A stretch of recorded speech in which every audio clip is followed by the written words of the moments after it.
Slapstick Theater. Daniel and Nebuchadnezzar's Dream. This is Daniel, Oh, hey! who was a Jewish man who was taken to Babylon when he was very young. Daniel served in the king's service as a wise man. Yeah! The king of Babylon was a man named Nebuchadnezzar.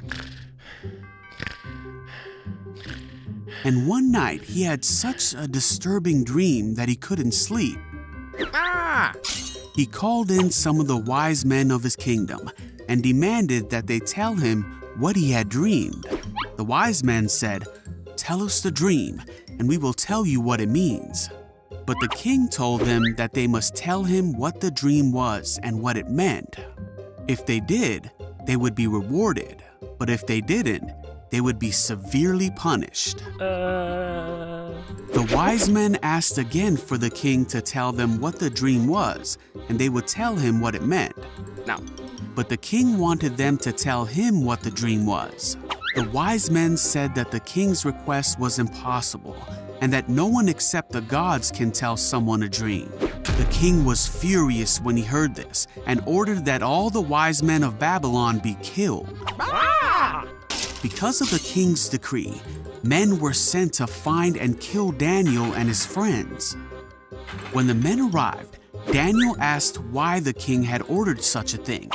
The men told Daniel what happened with the king's dream, and Daniel went at once to the king to ask for time to tell the king what his dream meant. Fine.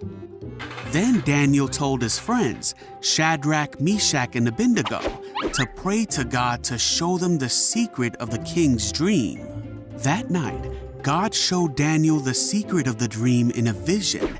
Daniel praised God for this and then was taken to the king. Come on! Daniel said, "There are no wise men, enchanters, magicians, or fortune tellers who can reveal the king's secret. But there is a God in heaven who reveals secrets, and he has shown King Nebuchadnezzar what will happen in the future. Now I will tell you your dream and the visions you saw as you lay on your bed." And so Daniel told the king what his dream was and what it meant. The king bowed before Daniel and praised him. The king said to Daniel, "Truly, your God is the greatest of gods, a revealer of mysteries, for you have been able to reveal this secret."